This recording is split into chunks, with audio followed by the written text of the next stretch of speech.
Today, let's just look the other way. The DFA Daily to the 10th of September 2020.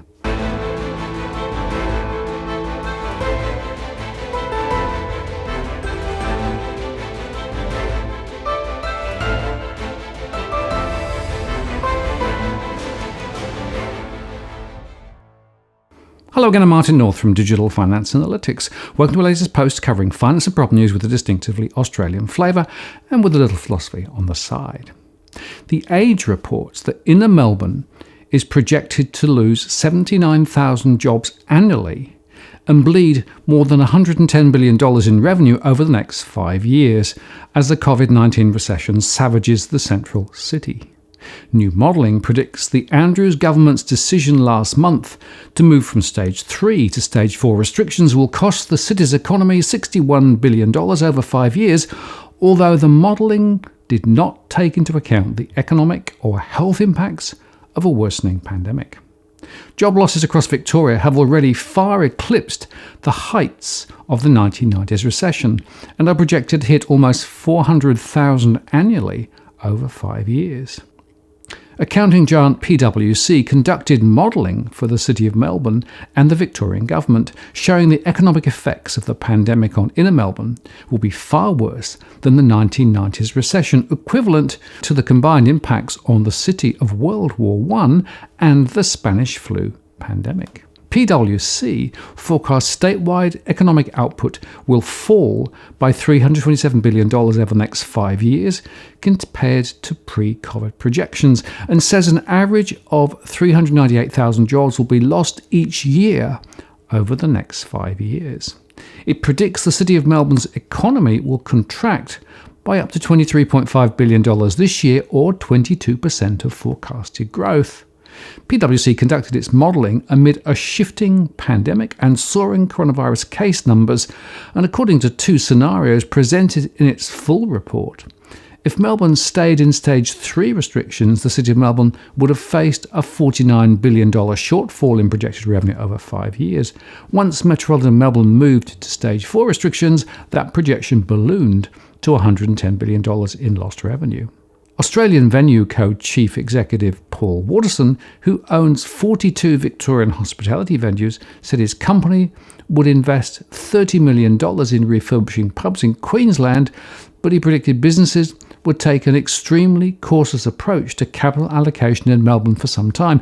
You tend to invest where you're going to get more certainty of the outcome, and unfortunately, that's not the Melbourne CBD at the moment, he said. Mr. Watterson believes people will stay away from the CBD even as Metropolitan Melbourne emerges from lockdown in coming months. When we were open after the first lockdown, many of the suburban venues were still within about 15 to 20% of what their normal revenue would be. And I think that was primarily because people were working at home, but the city venues remained 60 to 65% down. So there's a real two-speed recovery in Victoria. The city's economy last year totaled a record $104 billion, equivalent to 24% of Victoria's gross state product. Lord Mayor Sally Capp said the state and federal government should offer urgent financial assistance to the city. Melbourne was the economic powerhouse of Australia, and the scale of the economic shock being felt across the central city is unprecedented, she said. This new data shows that Melbourne needs urgent support from the Victorian and Australian governments to support businesses and restore our marvellous Melbourne. Almost 128,000 jobs were lost in April across the state, more than 3 times the 38,000 lost in March 1991, which was the largest single-month job reduction in Victoria in that recession. The PwC modelling predicts 22,900 jobs will be lost in Melbourne's accommodation and food services sectors alone this year, equivalent to $1.99 billion in foregone revenue.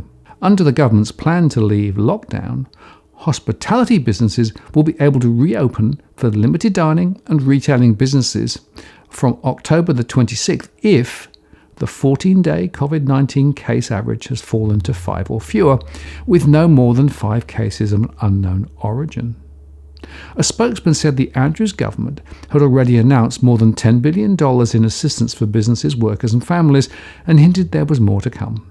There's no escaping the steep economic costs of the coronavirus. This is the case right around the world, and Victoria is not immune, he said.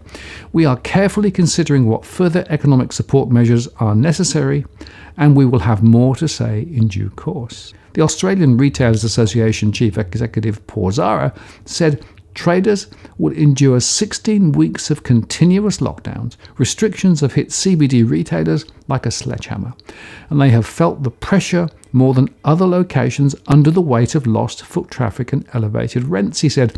We are calling on the Victorian Government to reconsider the staged reopening timelines for retail, given its exemplary safety performance, and to identify more realistic daily caseload targets. As our understanding of the virus improves globally, it is increasingly clear we are now living with COVID, and an elimination strategy is unlikely for many years. PwC's research shows the higher education sector, highly reliant on international students, has already lost 6,800 jobs in Victoria, equivalent to 25% of the workforce.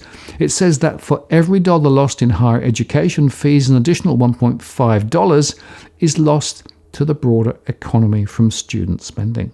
Tourism is another sector in which revenue all but dried up overnight. PwC says that in the year to March, 9.5 million international and domestic visitors flocked to Victoria. Those tourists spent about $31.3 billion, equivalent to about $85.6 million per day, with Greater Melbourne drawing about 40% of the visitors.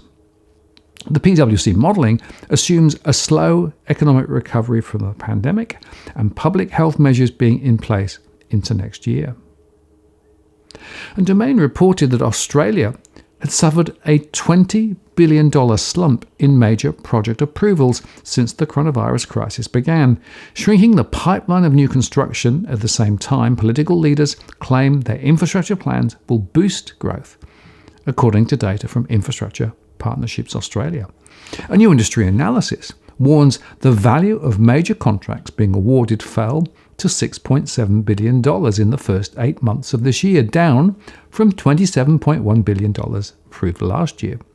The slowdown has sparked fears that construction work will stall when the economy is struggling to emerge from recession, and the federal government is phasing out its JobKeeper wage subsidy for more than 3.5 million workers.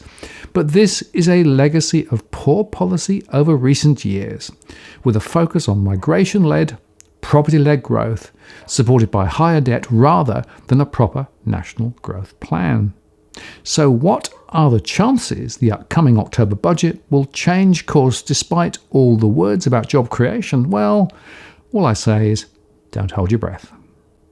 The ABS reported that total filled jobs fell by 6.4% and hours worked fell by 9.8% between the March and June quarters. The labour account is the best source of headline information on employment by industry and sector, drawing on the broad range of labour market statistics the ABS produces. It contains a range of key indicators for jobs, people, hours worked, and labour income back to September 1994. And they said the labour account provides the most comprehensive measure of total job losses during the COVID-19 period, a fall of around 932,000 jobs. This echoes what we've seen previously in falls in employment in labour force survey data and changes in jobs in the index payroll data. The record decrease in filled jobs followed a small decrease of 0.1% in the March quarter. The decrease between March and June was more pronounced in the private sector, down 7.1%, compared with the public sector, down 1.9%. The number of secondary jobs in the labour market decreased by 19.6%, and the rate of multiple job holding fell to 4.9% of all employed people from around 6% prior to the COVID-19 period. The number of job vacancies decreased by 42.1% over the quarter and was down 43.3% on June 2019, and vacant jobs accounted for 0.96% of all jobs in the June quarter, the lowest since March 2002. In line with the impact seen in other indicators, the largest declines in hours worked since the March quarter were in the accommodation and food services industries, down 36%, and the arts and recreation industries, down 35.5%.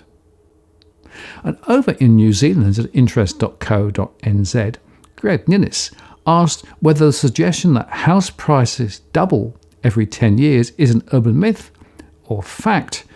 Of course, I've already discussed the doubling in 7 years in a recent post in Australia. But he says it's a phrase that's often quoted, particularly by people with an interest in promoting property as an investment. Unfortunately, he says the answer is a resounding that depends. Between June 2010 and June 2020, the Real Estate Institute of New Zealand's median selling price increased from $352,000 to $639,000, an increase of 81.5%. So that's the median. It's an indicator of where the middle of the market is. But what about the bottom end of the market that's generally of more interest to investors and first-time buyers? Well, over the same 10-year period, the lower quartile selling price increased from $253,000 to $452,000, up just 78.7%. That suggests that the bottom and mid-price segments of the residential property market both increased at a similar pace over the last 10 years, and that prices increased overall by around 80%. Not quite the 100% that's required for a doubling of prices, but not all that far off either. By the way, these are not inflation adjusted, so the real numbers will of course be lower. So, would it be more accurate then to say that house prices more or less doubled every 10 years? Well, looking more closely at the figures, there were some big regional variations. The regions with the lowest median price gains over the decade were Canterbury and Westland, up 43.4%, Taranaki, up 47.4%, while the biggest increases were in Otago, up 111.5%, and Auckland, up 107.1%. The other regions with gains above 90% were the Bay of Plenty and Hawke's Bay at 98.8% and 91.5% respectively. Similar regional trends were evidence for lower quartile prices. So, he said, would it be fair to say that house prices in some regions double every 10 years? Well, perhaps, but again, it depends, because as well as big regional differences in price growth, there were also big timing differences. If you look at what happened in the 5 years from June 2010 to June 2015, and then from June 2015 to 2020, two very different trends emerge. In the first half of the decade, from 2010 to 2015, median prices rocketed up in Auckland, gaining 71.9% over the 5 years. But around the rest of the country, median price growth was more subdued, with just one region, Canterbury and Westland, achieving price growth above 20% at 29.1%. In 4 regions, median price growth was either negative or negligible, including Hawke's Bay down 1.7% and Wellington down 2.5%. But in the second half of the decade, from June 2015 to June 2020, the price trends reversed. Auckland's median price growth slowed to 20.5%, and growth rates in other regional centres rocketed up, with the biggest increase occurring in Hawke's Bay, up 94.8%, and Waikato, up 82%. What the figures do suggest is that residential property prices rise over the long term, but the rate of growth can vary wildly, and there are maybe even times when property prices do go down. So, he says, are property prices likely to double again over the next 10 years? Well, unfortunately, the answer is the same as before. That depends. The likelihood is that there will be some properties that double in value over the next 10 years, but there could be just as many that don't. With so many economic uncertainties swirling over the market, the real estate crystal ball has probably never been as cloudy as it is at the moment. And just to remind you again, if you wanted to correct for inflation, then the results would be considerably lower. But in contrast to the RBA over in New Zealand, the RBNZ, who handles both monetary and prudential policy, with 20% of the staff of the RBA and APRA, are leading on macro-prudential policies for years, while here in Australia, they're just panicking at the housing bubble. Remember that the RBNZ led on financial stability, forcing Australian banks to hold more higher capital than Australian parents to ensure taxpayers are not exposed to poor lending practices. And they led the way during the COVID-19 crisis, and now the Reserve Bank of New Zealand has pioneered discussion around negative interest rates for New Zealand. It did so aggressively and early after markets began to recover from March. The day may or may not come, but the 3-year bond yesterday flipped negative for the first time. So now the New Zealand government is getting money for free as international investors buy in. Read and learn, RBA. Read and learn. And meanwhile, in a parallel universe, APRA changed the rules some more to reduce the appearance of ageing. Sorry, I mean the appearance of mortgage defaults, but I guess the principles are pretty much the same. It was all in a letter sent to the banks yesterday. The changes include provisions covering loans subject to more than one restructure and the extension of concessional capital treatments to loans to other legal entities. And it's also changed its reporting requirements, making them less onerous on smaller ADIs. The regulator released its response to submissions from authorised deposit-taking institutions on the formalisation of its proposed temporary adjustments to the Prudential Standard covering credit quality. That's APS 220.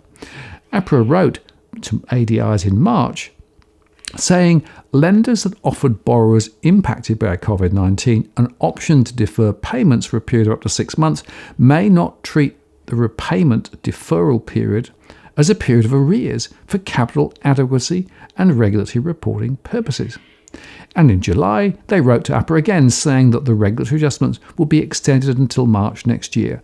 And it also said that where an ADI restructures an affected borrower's facility before the 31st of March next year, with a view to putting the borrower on a sustainable financial footing, the loan may continue to be regarded as a performing loan for capital and regulatory reporting purposes. And in its latest communication, it's removed in a requirement that loans may only be restructured once, saying in extreme circumstances, such as in the event of further lockdowns or further restrictions on activity, additional restructuring may be appropriate. And it also clarified the rule on counting arrears. An ADI may reset the arrears count to 0, where it modifies the loan to adjust for the deferral period and any existing arrears, specifically where an ADI extends the maturity or increases repayments over the remaining loan term to adjust for prior missed repayments. Arrears can be reset to 0. He said, hallelujah. APRA has extended concessional capital treatment beyond loans to retail and small business customers to also cover other legal entities such as trusts with less than 10 million Aussie dollars of outstanding debt. And to relieve the pressure on small ADIs, it's increased the reporting threshold from $10 million in total loans subject to repayment deferral to $20 million. But APRA did say that it would stick to its 31st of March 2021 deadline for returning the prudential framework to normal, saying it's important that ADIs are proactive in transitioning borrowers through this period of disruption, and there is a timely and orderly return to the normal functioning of the framework. Of course, they'll change that later. Anything to keep the Ponzi scheme running a bit longer. And meantime, Fitch Ratings warns that they expect to see higher arrears ahead and that it will hit the retail mortgage-backed security portfolios, and they think home prices will fall a bit, but not as much as in 2017 to 2019, which is jolly convenient. Just remember that any loans over 90 days in arrears are regarded as being in default, and it increased it up to 0.61% from 0.57% last time.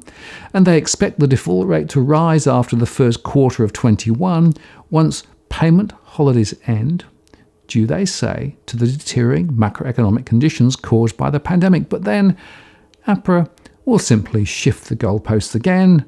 This is moral hazard on steroids, pure and simple. And of course, don't forget that ASIC has already basically given up on responsible lending, so the banks can lend until the pips squeak. This is all rather concerning insofar that we are just building a bigger problem for later. And as I discussed yesterday, the credit volumes did increase last month. Well, in fact, new credit did. But the real truth, and the thing that's not really being discussed, is that people are paying down their loans big time because of the uncertainty ahead, and I think that's a very, very smart move. So, given that things are definitely on the slide and will continue for some time, the right strategy for many people will be to reduce their debt Never mind what the regulators say. Never mind what the Reserve Bank says. Because at the end of the day, the debt that you hold stops with you as an individual household. And in Australia, of course, there is full recourse, meaning the buck truly stops with each individual borrower. I'm Martin North from Digital Finance Analytics. Many thanks for watching, and I'll see you again next time.